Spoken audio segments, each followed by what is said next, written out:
Joining us now, member of the Senate Judiciary and Foreign Relations Committees, Jeff Flake of Arizona. So much to talk to you about this morning. I'm just wondering, are you the best person to try and change his mind on anything, especially this issue? I don't know. We could only try. But I what would be agree the approach completely with Paul Ryan. Well, if you look, it's obviously bad policy, we all think, but we can disagree on that with the president. He thinks it's good policy. But the politics of it are awful for Republicans. I mean, we have a conducive tax and regulatory environment now, so the economy looks good going ahead. That could all be reversed with a trade war. And so I would hope that if he is unable to look at the policy side of it, at least look at the politics. I just think coming from Jeff Flake, Willie, that might be problematic, but you never know. Willie? Yes, Senator Flake, the president has made a habit over the last year and a half or 14 months, whatever it's been now, of his administration, of saying something boldly and loudly in a meeting on TV, and then eventually sort of stepping back from it. He did it recently on guns after his meeting with the NRA. Do you believe actually there will be a 25% tariff on steel, 10% on aluminum in the United States? I don't know. There is a phenomenon. We saw it on immigration. We've now seen it on guns, where there's a Tuesday Trump versus the Thursday Trump. I hope that there is a Thursday Trump on this issue, where he says, you know, that's just not a good way to go. We cannot spark a trade war. This is not a good way to prod the Mexicans or the Canadians into renegotiation of NAFTA. NAFTA has been great for Mexico. It's been great for Canada, but it's also been great for us. This is not a zero-sum game. Senator, on another foreign policy issue here, this morning you had a pretty extraordinary meeting between South Korea and North Korea. Kim Jong-un met with a high-level national security advisor in North Korea from South Korea, and they talked about being willing, North Korea did, to talk to the United States, to have a heart-to-heart meeting about denuclearization, about if they got security guarantees, they might step away from their nuclear program. What should now happen from the United States? We've said over and over there's no ambassador to South Korea from the United States. The State Department's top diplomat in North Korea abruptly resigned last week. What should fill this void right now? What's our move? Well, there's got to be diplomacy. I do hope that we get an ambassador. We need a lot of posts filled at the State Department. This is encouraging news. It's not definitive. I mean, I'm not sure that this will hold. But it is encouraging to see that they're ready to talk. And they want what virtually every country wants, particularly a country like North Korea, security guarantees. And so that's a place to start, at least. So I hope that we get some actual negotiations going on and some discussions. Do you believe North Korea is a good negotiating partner? I don't know. We'll have to see as we go forward. But they're in a position that they haven't been before. You know, prior to now, they haven't been seen as a legitimate nuclear threat. Now they are. And so that really changes the game. And so I think we're in uncharted territory here. Jonathan Capehart.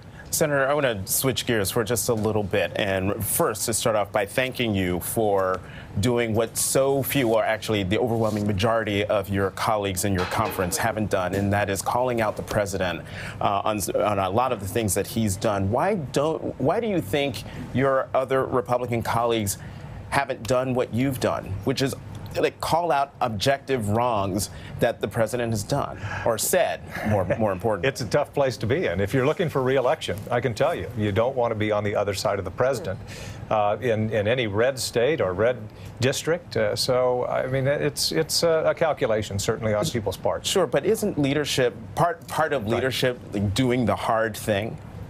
So, you come to Washington just to be a lapdog? Not but probably other folks don't in your look at me for some example of somebody who's able to straddle that. I haven't been able to, but it is painful to watch. Some of this at least push back a little more. I mean, my God, our democracy is at risk. Dave Ignatius, please Senator, jump in. Let me ask you about your party, all the Republicans out there, independents who voted for Donald Trump. You have been, as Jonathan said, pretty outspoken, and I'm curious whether you, in your conversations with people, see a crack in support as people look at this daily circus in Washington, whether people are beginning to say, I've had enough of it, and whether we can look for that sentiment to power the midterm elections in November. I think it will. Every time I think I see that crack, then the next week it's filled and people are right back in line. Several months ago when he went after Jeff Sessions, I thought, that'll be it. That'll be it. Particularly, Jeff Sessions was in the Senate. Our colleagues respected him for his position. That's it. But then, what it went. Else? And so every time I think I see that, it kind of goes the other way. Ultimately, yes, I do think it'll be there. If the president stays down in the 30s in popularity, we're driving, young people have been walking away from the party for a while. Now they're in a dead sprint, and that has got to worry people. And, when these special elections, whatever happens in Pennsylvania this month and other states in primaries to see primary turnout, maybe that will jolt some people to realize, we don't have a future as a party if we're driving away independence. And the march is coming up on the 24th in light of the shootings. Young people, suburban women, it's remarkable. So you are headed to New Hampshire.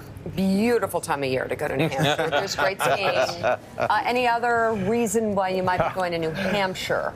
I got an invitation, and I accepted it. Yes. What about running for president? But I do want to talk about the direction of the party. I am concerned about the direction of the party that I've been a member of my entire life. I do have concerns about where we're going, and I'll voice those concerns. So that's what it's about. We'll be watching. Senator Jeff Flake, thank you very much. Good to have you on the show. Good to be here.